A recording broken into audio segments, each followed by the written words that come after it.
કરવા માટે જવું છે મારા મમ્મા ઘેર. બાઈક નહીં એમ ને? નહીં આવું જો. કશો હોતો નહીં ભાઈ. સીધી સીધું બાકી બાઈક લેવા આવ્યો છું.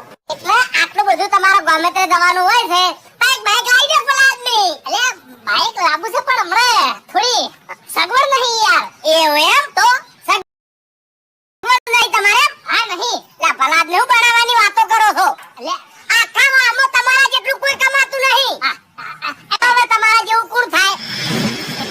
અને હવેલા પાછા આવજો મારે જવાનું ખેતરમાં. સારું શું કીધું? ઘૂમતા હે હેડો માં રંગા સાબુ હોય તો નકરો ફાયદો કરાવું હેડો. ઓએ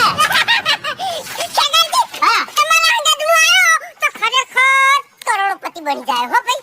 અને ખરેખર જે મે સપના જોયા છે એ બધા સપના મારા પૂરા થવાના છે. કેમ કે ખ્યાગાજી કરોડપતિ છે.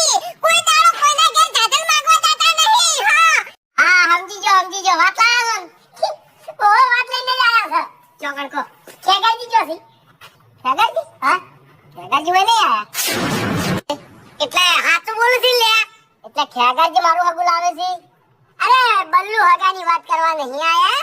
એટલે અમે એમ કહે કે ખ્યાગાજી હોય કણ આયા હતા? નહીં આયા. શું ખ્યાગાજી નું કામ હતું? અમે ત્રણ જણા રસ્તામાં હેડ્યા આવતા હતા.